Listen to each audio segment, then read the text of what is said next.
Nice spots and cheap pops. It's the Silicon One, Steve Valley, and on the other side we got my man Vladi Dadi, the Impaler, in the house, and we are less than 24 hours removed from AEW. Winter is coming. Vladi Dadi, how are you feeling, and how are you doing, and how did you enjoy the AEW World Championship match last night? I'm doing really well, man. I'm feeling great, and I gotta say, watching a really good wrestling match less than 24 hours ago really sort of helps the soul. And what we saw last night was a clinic for an hour. Really, really good match. I'll say on a personal level, not necessarily my favorite all-time match, but who am I?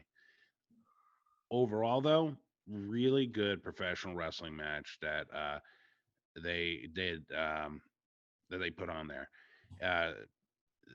In regards to the entire thing, personally, I would say I probably prefer the Omega Danielson match, and that's where it's like it's a bit in the shadow is the only thing I would say. But you know what? It's not a bad shadow to be in. So, but this is a good deal for Hangman because this is starting to add to his legacy, which is sort of way more like, new and current than what Omega's already put in the books. So yeah, I'm feeling great. It was a great match. What do you think? Well, first and foremost, I think you hit the nail on the head. The fact that Kenny and Bryan both finished with a no contest. Yep. And the fact that I saw it coming about 40 minutes into the match. I tweeted it, and some of my followers will even retweeted it. And yep. I knew they were going to go the distance. However, there was a moment toward the end of the match where I was standing up and I was like, maybe Hangman does win it. Maybe he just barely does it. So, yeah, I saw it coming. Yeah, it does live in the shadow of the Kenny Omega match. But at the end of the day, these guys absolutely crushed it. And I think if it wasn't for the Kenny Bryan match that I was actually at in New York City, if it wasn't for that match, I think we would have been we would be blowing this match up as one of the great matches of all time. But because of that match, I think it took so much away. A couple other things. And by the way, folks, the match it kept my attention on the edge of my seat for an hour. An hour of my time. Not one moment was wasted. Right. I'll tell you what, though, there were a couple kicks in the balls during the match. Hangman goes through a table, and less than 30 seconds later, they've got a commercial with no screen. Yeah. I'm like, come on. I appreciate the attempt, and it was a great match. It was an amazing match. It wasn't just an attempt. They knocked it out of the park for what the competitors did, but I don't think it was done well. I don't think the build to the main event was done well. The big story in this was Bryan Danielson did not respect Hangman Adam Page going into this match. That story wasn't told, I thought, well enough in the build. Hangman really was non-existent. He came in a couple times, cut one little promo. Overall, it was about Bryan Danielson kicking the living shit out of the Dark Order. Bryan Danielson's been doing all the heavy lifting in this feud. So I didn't like that aspect leading up to it. I said it in our preview that we did previously to that. It's on our YouTube channel. The dynamic of being live television, needing 4 commercials during some epic moments. Not only that, and they got the crowd back into it. So lucky them. But there were times where they came back. Actually, after the second commercial, they came back, and I heard boring chants for a hot second because the entire 3 minutes, that's when Hangman was down and he was getting medical attention and all that. The live crowd doesn't necessarily think, they're at a commercial, so they have to waste time. But just things like that takes away from a match like that, I feel like. I'm not going to complain because, again, an hour of my time was well spent. I did see it coming, but it did get me excited toward the end. Overall, I'd give it a 4 out of a 5. I do think it, as you said, though, again, on the head, it does rest because of the same finish. It rests in the same exact spot as the Kenny and Bryan match. And take it a step further, it is a little different because Hangman was this close to winning where there really wasn't a clear winner or loser during the Omega Bryan match. And you could see they could go for another half hour. So, but they do bring the reality to it. I don't have a big problem with it. The internet is killing it. If you're a WWE guy, it's just boring. I mean, it's boring. Did you hear the crowd? A live crowd that they didn't have to pump fake noise into, was into this match from start to finish, with the exception of the commercial we talked about. So I thought it was a little disappointing, the finish, is what I'd say. Yeah. Yeah. I mean, I'm with you. And even with these, I don't know, these little bit of critiques, I'd say it's still probably top 2, 3, 4 match of the year.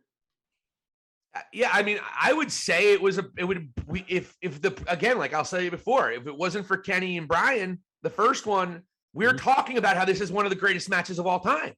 That's how much doing it less than 3 months later, that's how much it hurts this match.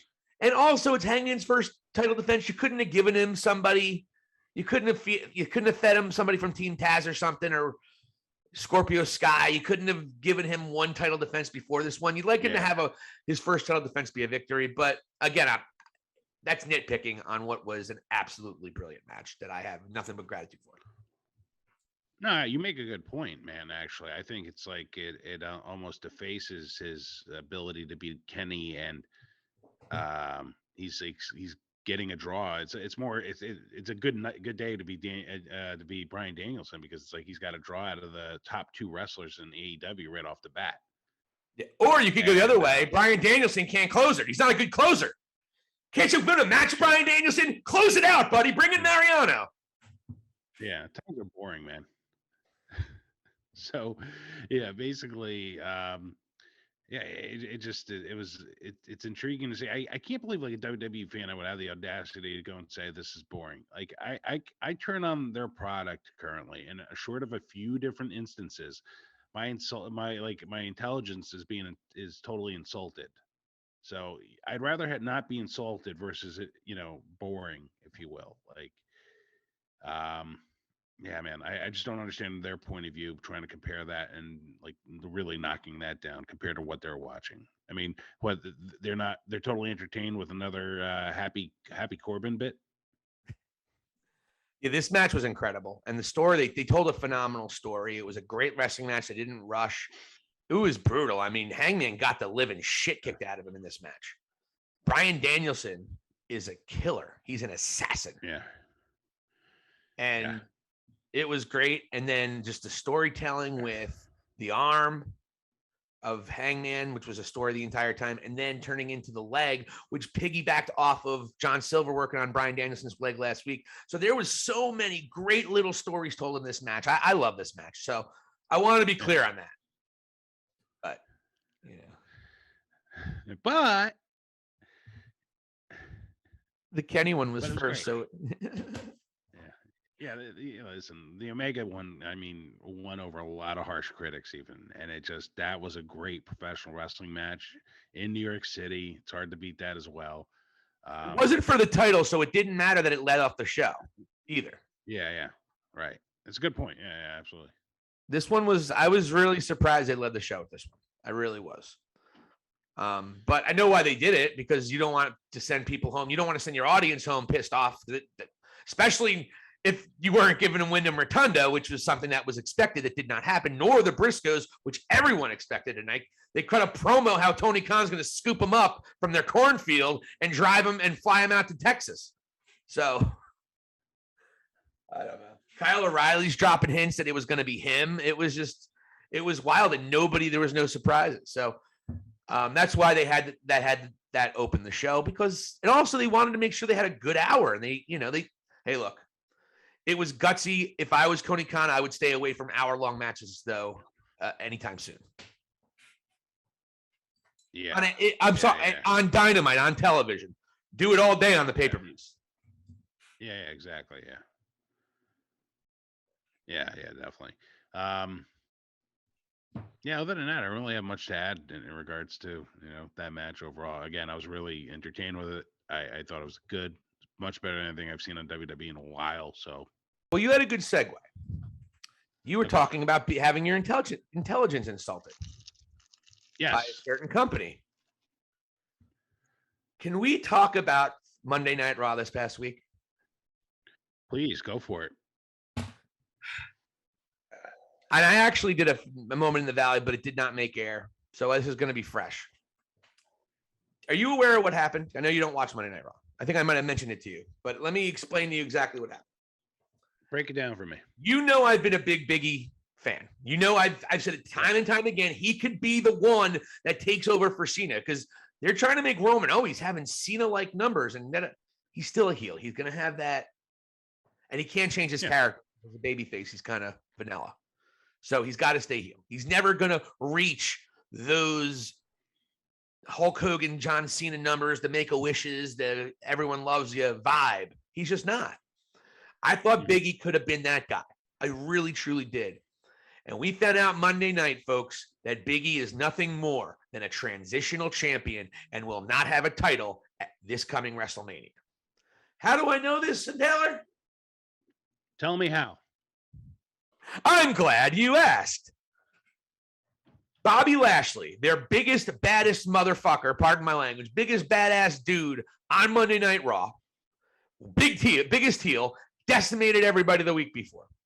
He comes out and he's actually slapping fives with a couple, not everybody, but like 2 or 3 fans. He actually slapped fives to. I'm like, all right, is this guy a babyface now? Did I miss something here? Right. And so they come out. He and MVP cut a promo saying he wants to be in the title picture. He should be in the title picture. He's the almighty, what have you. Okay. One of the executors, one of the officials, Sonya Deville, Adam Pearce, they make the idea, okay, Bobby Lashley, you have to win 3 matches tonight in a row at a gauntlet match to get into the match. Your opponents are Kevin Owens, Seth Rollins, and the world champion babyface, biggest babyface on the show, Biggie. And y'all be damned. Bobby Lashley beats Kevin Owens. And then Kevin Owens comes down and interferes in the second Seth Rollins match to cause a disqualification, but that gets thrown out. They restart the match. So Bobby Lashley's being booked like a babyface right now. This guy has to go through 3 heels, or three wrestlers, one of which is your top babyface. He beats Seth Rollins, and then down comes your babyface facing Bobby Lashley, the heel, who's already faced 2 top guys on your thing, who's already in the main event that he's trying to get into. And Bobby Lashley, even though it had a little shenanigans, Bobby Lashley beats your fresh champion, buries Biggie. We got to go to the board. But Biggie's championship reign just took a nasty, disgusting dump right in the middle of the floor. Bobby Lashley, and it came to me as I was on the treadmill the other day. Why would they do that? Why would they beat Biggie? I don't get it. It doesn't make sense. And I'm running. I'm getting angry. I'm running. And guess what? I figured it out. We're getting Lesnar and Roman Reigns now. Remember, we thought maybe it would be held over to WrestleMania? No. Because we all know now, Lesnar will now face Bobby Lashley at WrestleMania for the WWE Championship. That's what's going to happen. And Biggie is not, maybe he's part of the triple threat match, but I doubt it. Biggie is losing this title at Royal Rumble or at day 1. And Bobby Lashley's going to have that championship. Guaranteed Bobby Lashley's facing Brock Lesnar for that championship at WrestleMania. That is my prediction. It's a pretty good prediction. So your reaction to Biggie getting beat? It's really moronic. Like, why would you couldn't pick out another schlub that's on the cusp of those 3 guys instead of Big E, and have Big E just at the table and have him on color. Yep. Watching it. Like, why would you go and sully him this way? And no, that sullied. What sullied? Bottom line is Bobby Lashley made Biggie look ridiculous. And Bobby Lashley was booked against all odds. And he still cheats to win. So it's like, I'm confused. Like, well, he cheated, but he had to beat 3 guys. I mean, I'm rooting for Bobby Lashley now.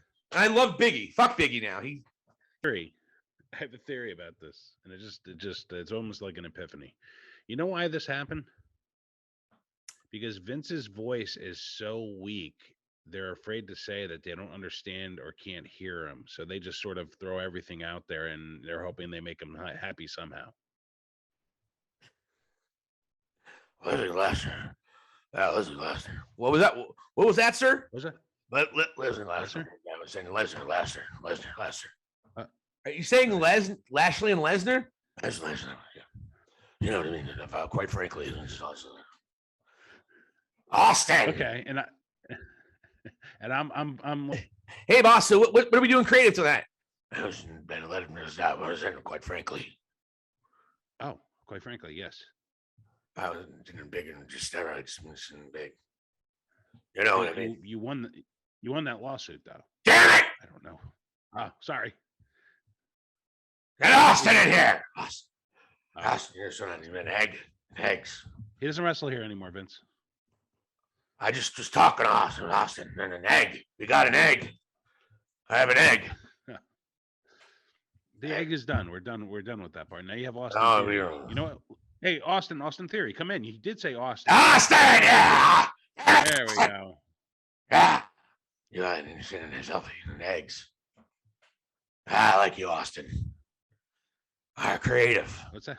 Lesnar. Biggie's and Skevin's. Give Kevin Owens $15 million for 2 years. What? Are you serious, Vince? Kevin Owens! We gotta keep him, damn it. I love him. Kind of fat. Him and our truth. Give him $13.7 million a year. We'll cut him in a couple months. It'll be fine. We only pay $1 million, see? So they were just gonna put momentum and didn't Bray Wyatt. I don't know. What kind of direction do you think they give Austin Theory when he's got to do these sketches with Vince in the back, and he can't hear him really well and he has no idea what the hell's going on? Do you think they're just like, hey Austin, just nod and smile, okay, and just play along? If he slaps you, take it. That's pretty much what's happening. I mean, if you watch it, I think if you could understand Vince, this would be gold. This would be gold. This would be gold television. It'd be my favorite part of Raw, but it's not. They understand him, so it's sad. But fuck, when I'm on television, I'm 77 years old. I'm not going to look that good, so I can't complain. Yeah, really. I mean, who are we to really go and throw stones? Although he seems to be afraid of a toggle microphone, which might help him here. He doesn't want to look weak. That's the thing. I'll use the boom. Give me the boom. Microphone is something. Damn it. What, Vince? I just don't know how microphone can say it. Damn it, I can do it. Get Stephanie in here. The only way you can hear him is if he yells. Exactly. And he's always yelling now all of a sudden. Damn it. Get Austin in here. All right, you're going to drink beer on camera. It worked before. But I mean, it's not really my thing. I take selfies. I'm kind of a pussy. Damn it! Grow a goatee. Shake your head. You're a lot better than that Cole Adam guy or whatever. Triple H. 2.0. Good. That's probably what's going on in the creative right now. Oh, it's disaster. It's a disaster. But it's just, I want to do just maybe a 10 bell salute for Biggie's opportunity to be the face of the company. Yeah, Vince, when members of New Day are involved and Brock is in the building, their title spans are on short time. Well, so anyway, we shift over to Friday night from SmackDown of last week. And Brock Lesnar and Sami Zayn, you wanted to talk about it. They are doing some really funny stuff right now. Let's be honest. And it's great seeing Lesnar on the mic. It is. And I like the psycho lumberjack, psycho butcher stuff that he's wearing to the ring. And it's just the whole longer hair thing and the beard and him smiling maniacally and just trying to cutting promos and matching wits with Sammy is entertaining.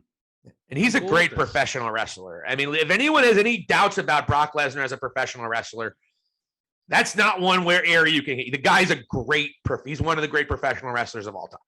And now that he's a good, if you go back 20 years ago, he cut decent promos back then too. So And Sammy and he are gold. And I know you love the fact Sammy's getting this kind of opportunity and he's taking it and running with it. Yeah, it's great, man. It's just like he's really like a shining star for the locker room. Like look at like his career since he joined from NXT, the ups and downs. Hey, you're a good worker. We need your match in WrestleMania. You're going to wrestle Kevin Owens again because there's already something built in, and you got 2 weeks to build it, basically. These sort of things. And like now, look at him. He is towards the end of his contract. He's been doing some of the best character work he's ever done in his career. I mean, think about it. He went from El Generico to the Fidel Castro of wrestling. It's crazy. It's absolutely crazy, and he's charismatic as can be. And here he's matching with Brock Lesnar, and it's almost like some sort of weird cop comedy or something between these two. It's just like it's great. Yeah, and I like it. I like how Brock's Canadian all of a sudden. Oh yeah, the two alpha Canadians. Yeah, two Canadian alpha males from Saskatchewan. Which, by the way, as we know, the first place that Bret Hart beat Ric Flair for the World Championship for the first time. Not many people remember that. But the Silicon one does. Saskatchewan, Canada. There you go.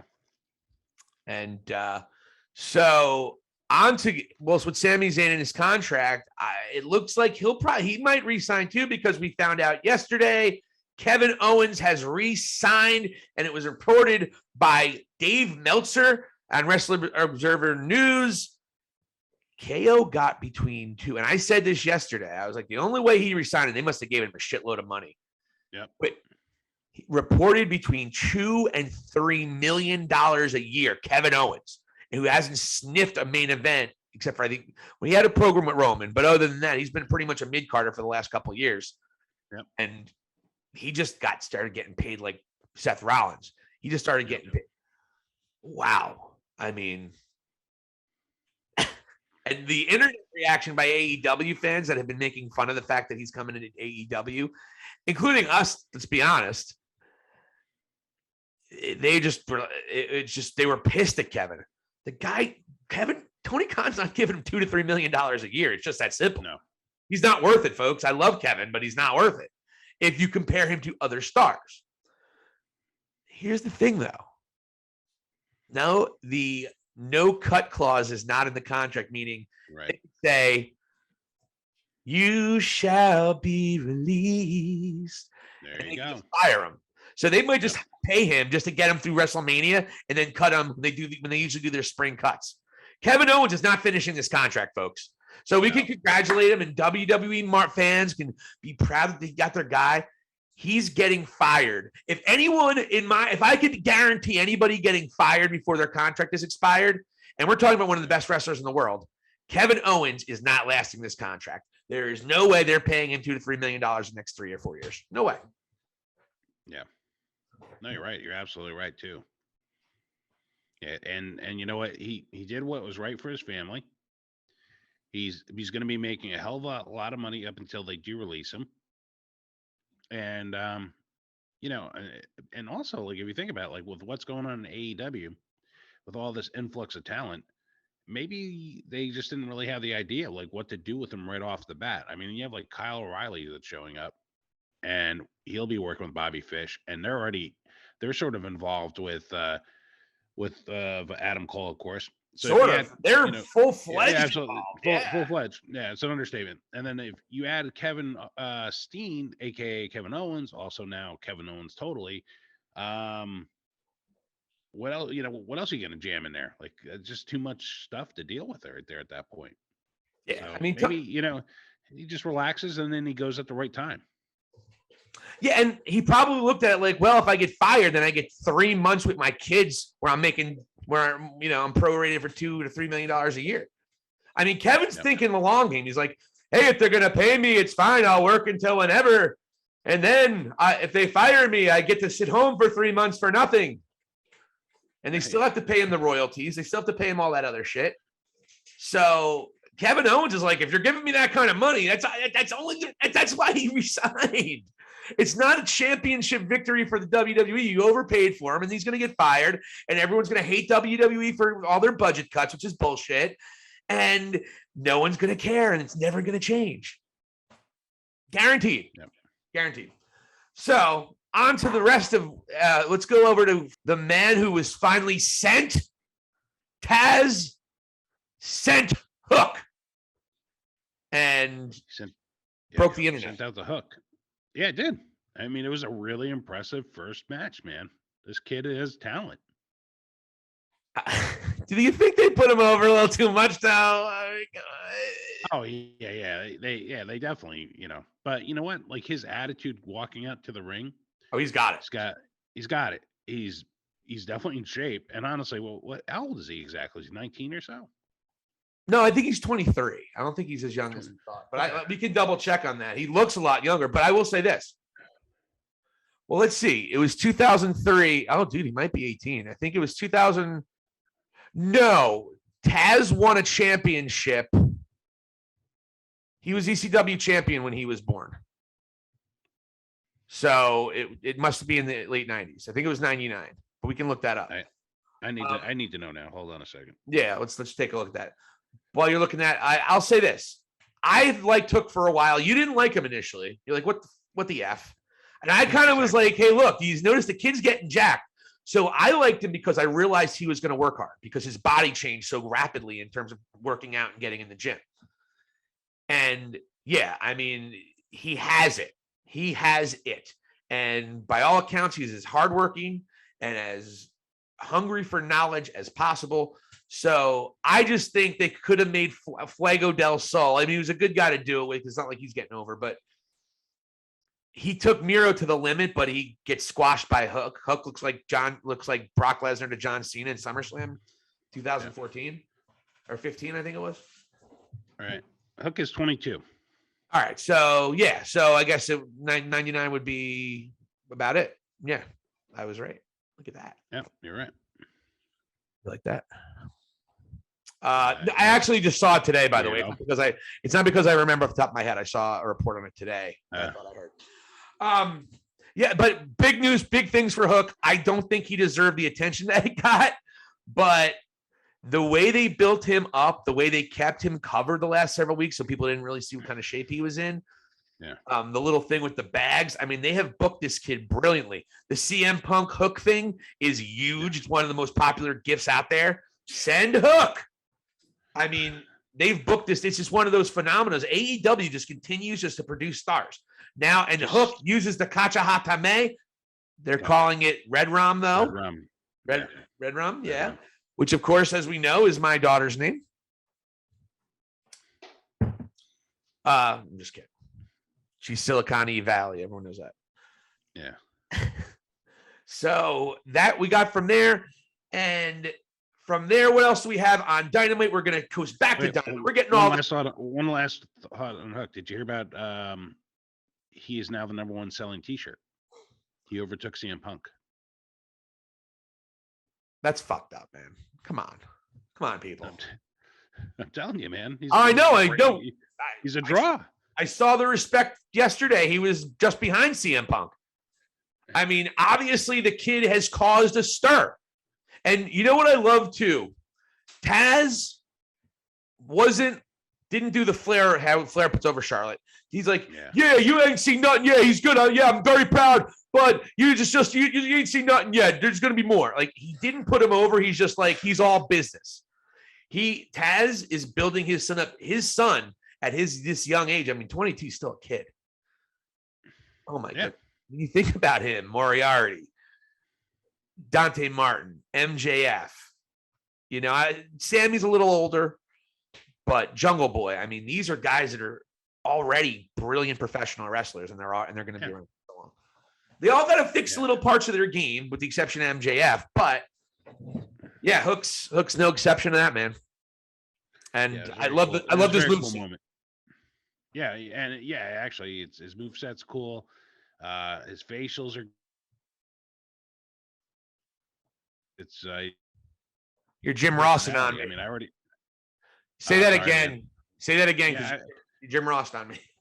Okay, long story short, he's basically been awesome in terms of this match and just his presentation, the facials, all that good stuff. It just there's a lot of potential there. I mean, I already like him more than Jungle Boy, I think. Well, I'd like to remind us earlier this year, you were not a fan of Hook at all. So I wasn't. No, I'm glad you've come to the light with Mr. Eddie Kingston and now Hook. I'm glad you're joining me on these guys that I called earlier. I have to get something over on you because you have that fucking title. The Purple Nurple, man. It's wonderful in its new home. Unbelievable. So you can see it on alternating weekends. Maybe we'll work on that.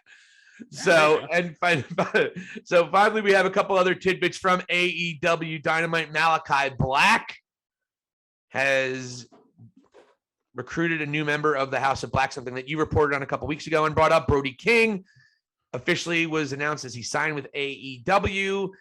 And obviously the little line, now you'll be so much more than a king. Another brilliant vignette by Malachi Black. He's my favorite wrestler in the world. He really is. The promos are just, wow. Yeah. He's got a presence, man. Yeah. This is like, tell me WWE didn't miss the boat on him specifically. Like this guy could have been the new Undertaker. It's a joke what they did. To see what he's doing now. And by the way, everything happens for a reason. I saw an interview with him shortly after he signed with AEW, and he said this is a very long and detailed story he's working on. And where does it stand with Cody? And another thing that involving Malachi Black, the Varsity Blondes, Julia Hart not there. They didn't mention where she was. She said, she's not here, is she? Who knows where she is? Yeah. Pillman was acting squirrely too. And they might be breaking up as well. Did you notice there was a little tension between the Varsity? Oh, yeah. They should break up. Griff Garrison needs to go to dark or vice versa. I don't really care which one. Yeah. And I thought Pillman was acting a little squirrely too. So there's something up, but Julia Hart might be like the bigger star currently out of all those three if she's linking up with Malachi Black. Yeah, I mean, I think Pillman, he had his star rise a little bit. I mean, who knows? Maybe Pillman joins the House of Black as well down the line. I don't know, but Julia Hart, I've loved her for a while. I remember I mentioned that a couple months ago. I said something about her. I like her, and it seems like she's going to get the new personality. Who knows? But that's what it looks like. And where does this again? Are they just now going to just pretend like the whole Andrade FTR thing didn't exist? Because now FTR seems like going into Dynamite. Into their now thing, they're feuding with the Briscoes, because if you didn't notice it, folks, Ring of Honor had their last match in the biggest moment of the Ring of Honor pay-per-view this past week. FTR shows up and challenges the Briscoes, gets in a brawl with the Briscoes. The Briscoes cut an impassioned promo about how Tony Khan should scoop them boys up. Go to Khan, scoop them boys up in a cornfield. Literally, that's exactly what they said. And so that was part of that. Leading that, so FTR comes out, celebrates at the end of MJF beats Dante Martin, which was a solid match. Not a great match, but a solid match. Could have been I thought it could have been a little bit more layered, maybe a little longer, but what have you. MJF wins the Dynamite Diamond Ring. FTR comes out and celebrates. Lights go out. Was this a dick tease or what? The lights go out. The lights go out. Everyone's expecting either Win and Rotunda or the Briscoes. Maybe even Kyle O'Reilly, who tweeted something mysterious with eyeballs shortly before the main event. Yeah. Lights go out, and it's Darby and Sting. That wasn't a little bit of a tease, considering the internet buzz and the rumors. Yeah, I guess so. I mean, you don't have a problem with it, though. I don't have a problem with it because they sort of prefaced it with the week previous, where FTR just randomly went and attacked Sting and Darby, why? After they lost to the Lucha Brothers, and it's like, I was like, okay, what's the beef here? I don't get it. Oh, you're going to Greensboro. Well, the guys that are kind of like the Horsemen, they should attack Sting, I guess. Tony Khan is. Oh, sorry, brother. It's pretty much the linkage there. Like, why would they be attacking them right now? Something definitely is going to be happening. It's going to be a big Dynamite next week. Tony Khan said he has a monster announcement in North Carolina next week. They prefaced through the old show. Unfortunately, I think it was Shivani said it was the same. It was tonight in this telecast, like twice during the telecast. So there were people tweeting like, "Where's the big surprise?" I thought we were getting the announcement.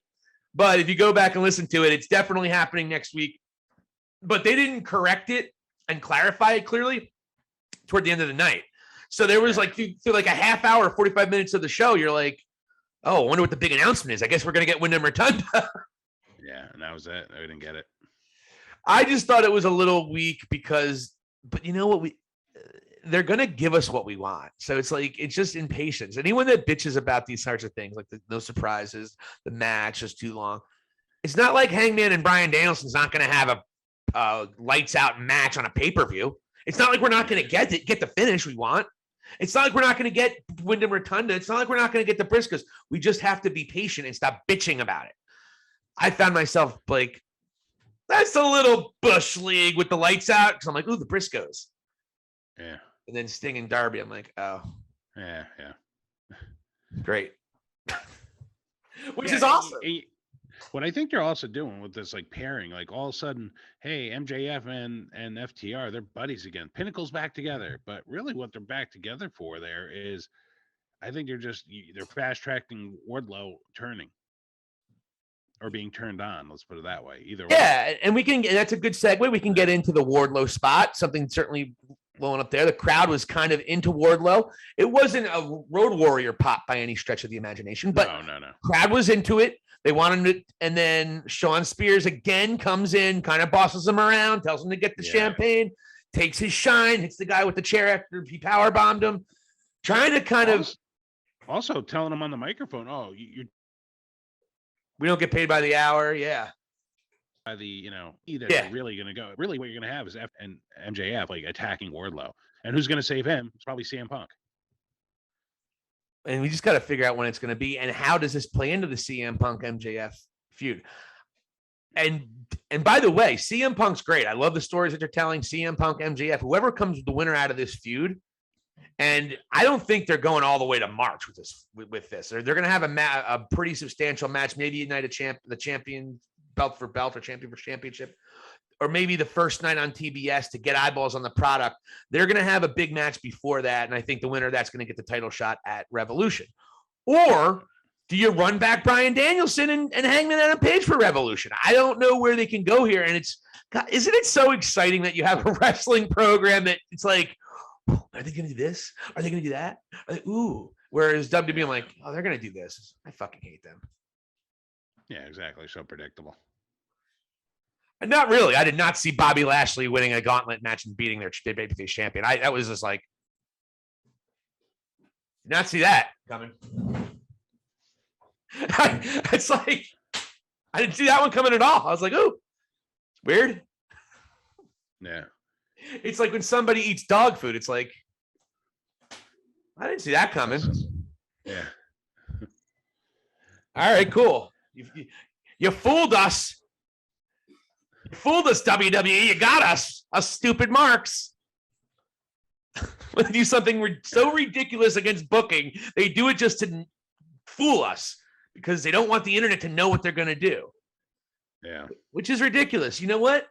I know when I go into Marvel, 9 times out of 10, except for when Iron Man died, I know the good guy's going to probably win.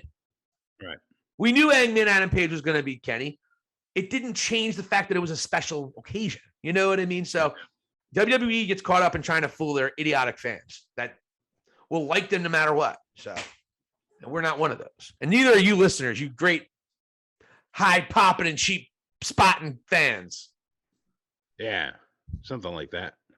So, but the Wardlow powerbomb, and you mentioned actually something about Jim Cornette, how he brought up what was Jim Cornette's perspective on the Wardlow powerbomb? It might have been a match or two earlier where he was going against like that, like there was like a real no-name sort of jobber that they fed to Wardlow beautifully, right? But I think it was like the week before that. During that match, they sort of went through that match, and what they said was like, they weren't too crazy about the finisher that he was using, which is where he sort of props up the guy in the corner and then just sort of nails him with his knee, and then from there they were saying like, did you catch how like the crowd was reacting to those power bombs? And they're like, we wanted more of it. Well, next thing you know, Wardlow sort of almost takes it from the playbook as they were discussing it, and just had a great sort of badass match and just was totally booked beautifully. Did you see him catch Seidel in midair? Yeah. Whoa. He's a monster, man. He's a monster. And you know, he's got some charisma out there. Oh, he's great. He's a future champion. Yeah, man, he definitely is. And you know, he's got the look. He's athletic, and you know what? Like, I still haven't really forgotten that cage match that he had with Cody. So it was impressive. So Cody had a great match too. It's the love-hate thing I have with Cody. But yeah, man, it's really interesting seeing how Warlow's progressing here, and we're gonna see him against MJF. It's gonna be great. And as soon as he turns babyface, he's gonna be top of the card guy. You know, he won't be a champion anytime soon, I'm sure, because there's a long line of guys who need to get that belt. A very long line. You got MJF, you got probably Kenny again, probably Moxley again. At some point, maybe not though. You know, you have I'm forgetting a few guys. CM Punk, Bryan Danielson. I mean, this belt is going to get around. There's going to be some really great people that hold this belt, but I would not doubt Wardlow will be one of them. Maybe he even beats MJF maybe 2 years or 3 years from now. Who knows? Yeah. And in the meantime, I could see him holding the TNT title. Oh yeah. Speaking of MJF, there are reports Fightful Select said that the WWE is interested in Maxwell Jacob Freeman after he worked himself into a shoot bidding war already. This kid is doing something I've never seen before in the professional wrestling business. He is revolutionizing it. No one's ever going to do it. No one has the balls to do what he did either. Did you see him last night during the match? In a fan's face, do something. Hit it. He will take a punch in the face from a fan. He doesn't give a shit. It's incredible. And the fan didn't do anything. And he called him a coward. Yeah. And then he tweeted about how he's a coward as well. Yeah, he's otherworldly, this guy, I gotta say. And he was right about CM Punk's promo. That's one of the things, you know, I was thinking there was something I wanted to talk about. And I couldn't remember, and you just nailed it. That is exactly what I want to talk about. That's why we're the team. That's why we're the high spots, and we are the chief pops. Absolutely, and 100% right. He's 100% right. Yeah, run with it. And I'm gonna say the same thing that you're probably gonna say. I was a little bored with the CM Punk promo in Long Island. I thought it was cliche, but I wasn't bored. Cliche, yeah, you know what? You're probably right in phrasing it that way. He did mention the Islanders 3 times. Well, he knows hockey, and he hates the Islanders. And the crowd, it was more about not what he was saying per se. It was more about he was just trying to piss the crowd off. And you could tell CM Punk absolutely, he loves being a heel. He said it. He's like, I'd rather be a heel any day of the week. So he really enjoyed this bizarro world that Long Island turned into, where he was basically a heel, even though he's a babyface everywhere else he goes. Yeah. I get that. And, you know, he did call them chicken shit and all that good stuff too. But yeah, I was just like, man, how many more times are you going to mention the Islanders? That's all like you can rag on them about. Like, there's got to be something else there, you know? I mean, you could talk about how Billy Joel sucks, I guess. But does he? I mean, you're a fan, right? I love Billy Joel. Guy's down. Right. He's like down to 150 pounds. He's back in his fighting weight. Yeah, that's good, man. Because he was not in a good stretch of health for a long time there. He's driving cars into houses willy-nilly. Well, we're driving here in Allentown, and I drove into Beach Park. I ran over 3 kids. I think they were homeless, so nobody gave a shit. But flipping to that, so this kid worked himself in to the WWE's interested in him. First of all, what would WWE do with him? The guy's 5'10". What are they going to do with him? They put him as a, but he's such a dude. He would go there and he would want an insane amount of money. I mean, he's literally working himself into a bidding war. There's nothing we wouldn't want to go to WWE for any stretch of the imagination unless they gave him free reign to say what he wants. And he still wouldn't be able to because they're PG. Oh my God. But he would go there just to say he went there. And they would totally Pillman out on him. And then they'd have to release him. He definitely would, man. He would just totally have to have them cut to black. I mean, the guy's a student of the game. If you talk to him about professional wrestling, he can tell you this is what's incredible about this kid.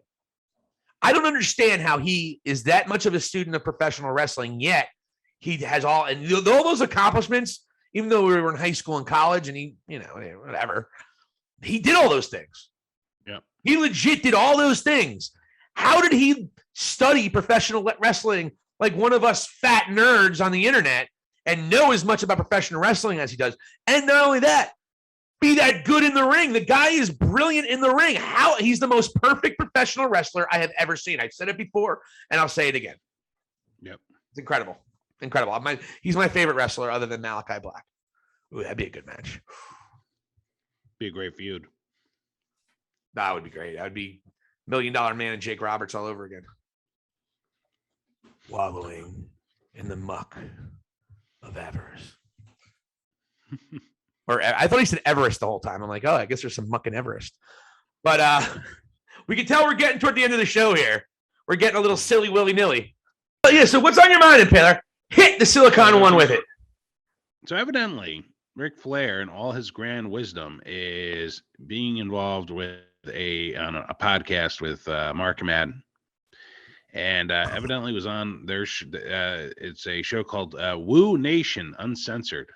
You had me at Woo Nation, but Ric Flair Uncensored? I'm just kidding. Yeah, you got me. So he's got a couple hot takes over here. So this is the first you're hearing of it. We're going to get your reaction. First thing that came out was this. Mark Madden asked Ric Flair, let's talk about Bryan Danielson. Quote unquote, how do you see his work? Flair responded, quote unquote, it's okay. That's it.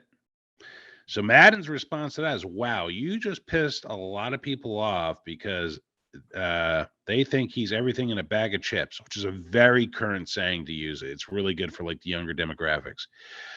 Okay is not the word they're looking for, is what he said. Mark Madden, first of all, the guy's a hack. Come on. Always has been. Yeah.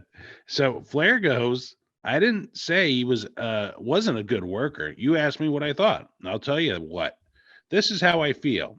I might just cringed when he goes this route. When Hunter put him over at whatever WrestleMania that was, WrestleMania 30, that made him. He's a very talented kid. Don't misunderstand me, but you have to have one match, one place, one day, somewhere that makes you who you are. Hunter, who only wrestles once a while, came out. The match started out slow, but they ended up having a world-class match. He's a hell of a performer. I don't see him as being Kenny Omega. I like him. You're asking me my opinion. Is he a babyface now? That's literally the quote, right? Madden goes, he's a heel right now. Flair meanders on and says, as a babyface, he's not Ricky Steamboat. As a heel, he's not me. Okay. If that pisses people off, then you just have to live with history. I like him a lot personally, but when you start asking me to talk about who's great and who's not, I mean, he has a style. He's not AJ Styles by any means. He's a little bit smaller than AJ, but he's not AJ Styles. So it sort of went around this. I don't know if you want me to just read the entire interview, but you could comment, or if you want me to go a little bit further, it's up to you. Well, I'll start. I'll comment on that so far, and we'll pick it up. I see where he's coming from. You probably didn't expect me to say this. I see where he's coming from. Because if you just know, you think Ric Flair ever saw a fucking Bryan Danielson match? No. He's talking about the guy that he probably has only seen about 20 matches of Daniel Bryan.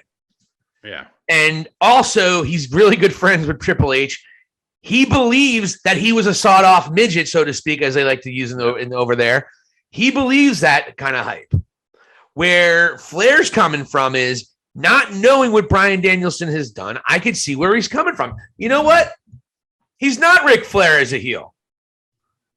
But guess what, Rick? The guy could out-wrestle you.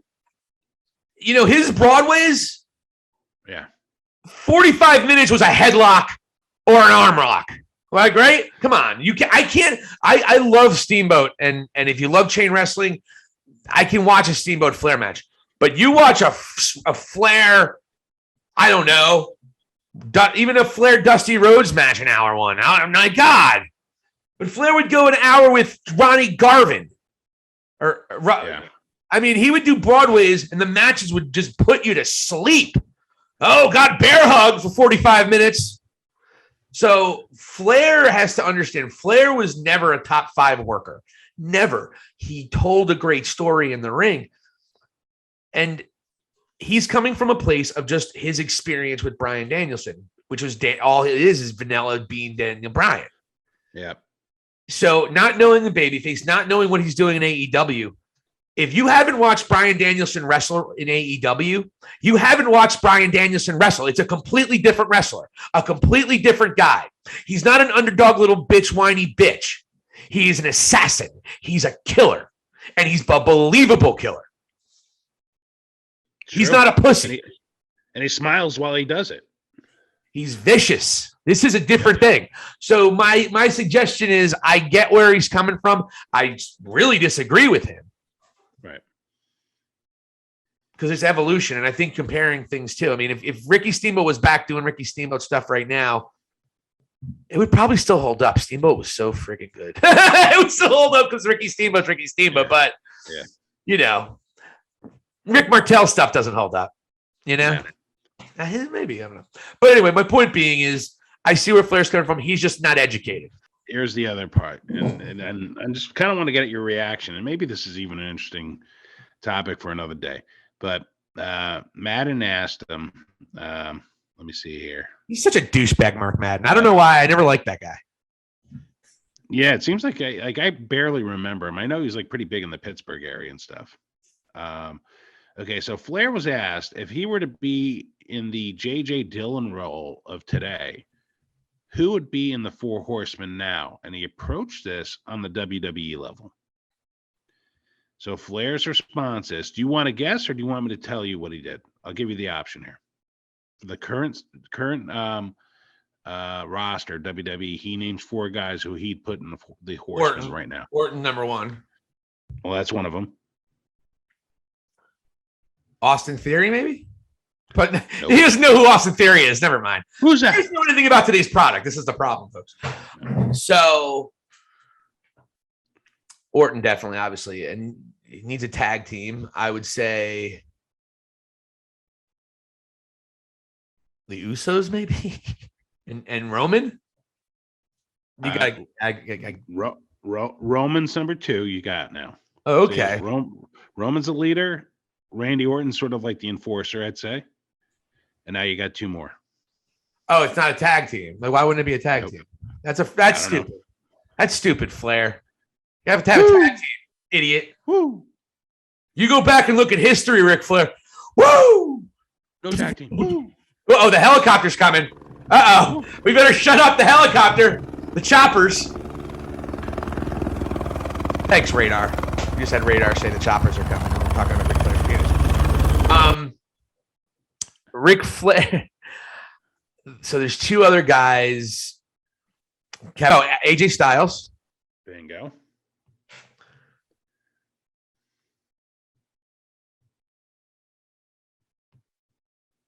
Seth Rollins. No. Sami Zayn. Nope. Kevin Owens. Nope. Too fat. Wouldn't have a fat horseman. Yeah, there's no way. Yeah. He'd be the fattest horseman since Mongo. So if you're saying Orton's the heater, and it won't be like a bigger dude. Bobby Lashley? Nope. There's no bigger dudes. Roman's the big dude. And Orton. And then you're going to be like, with this last one, I'm telling you. Who was the third one? I forgot. I think I guessed him too. AJ, yeah. Omos. No, I'm just kidding. I'm glad I got 3 out of the 4. That's pretty good. Happy Corbin. Just kidding. I would have. You know what? All the respect. I saw 16 championships went right out the window. But anyway. Yeah. You want me to give it to you?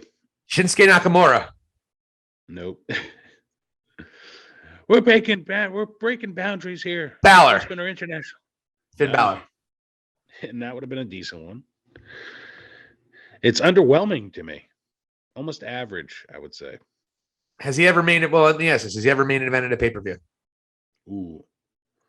I'm going to say yes, but probably in like a stipulation match. Famous? Survivor Series. Nope. Survivor Series, not Seth. Oh, man. I give it. And had a huge Survivor Series. I actually was a big player in it. Oh, Jeff Hardy. Nope. I give up. Dolph Ziggler. Yeah. Yeah, it doesn't really do it for me, right? It makes sense, I guess. I mean, let's put our thinking caps like we're Ric Flair. The guy doesn't know the current product clearly. Yeah. He doesn't know what's going on. He doesn't know who Bryan Danielson is. He doesn't know if he's a baby face or a heel. He doesn't know how he wrestles now. He doesn't know anybody who hasn't not been there for more than 4 or 5, 6 years. All four of those guys are not spring chickens. There's no Austin. Austin Theory, I think, would be a great addition. So would Finn Balor. Yeah. You know what he sees in Ziggler is that he sort of resembles Flair, and then, woo, somebody's got to take the losses. Woo. So Roman's the youngest. He's like 38, and he's the youngest one in that group. Right. That's your 4 horsemen, Ric Flair. That's what he's going with. Yeah. Well, the guy's out of touch. What can we say? He's out of touch. He's canceled by half the planet. And he's one of these guys that are no longer getting paid by somebody viable, just like Eric Bischoff and Vince Russo. And they have to say something controversial to get some reactions from the internet. That's how they maintain their relevancy. Yeah. Sorry, Flair. Yeah. You are now clown shoes. You are a carnival act. You are a nostalgia act. And you have a huge penis that Tommy Dreamer loves. I mean, I think Tommy Dreamer's hoping to get a Christmas card from that thing. Choppers. You know what's funny? You can see Flair. He did that exact same thing when he was in the mental institution and he had the robe that was like the mental institution robe. And you can just see that's what he does when he's drunk. Woo! Slapping himself with his penis dangling about. Yeah. And he can't drink like that anymore. I mean, it's a pretty sad. I mean, you're Ric Flair, and all of a sudden you can't be Ric Flair anymore. No one cares. Woo, Ric Flair! Yeah. No, I get it. It's a lot more fun when he's buying the entire bar of drinks, and he's the king of the party. I don't know. Maybe I shouldn't have to see Ric Flair doing the helicopter with his penis.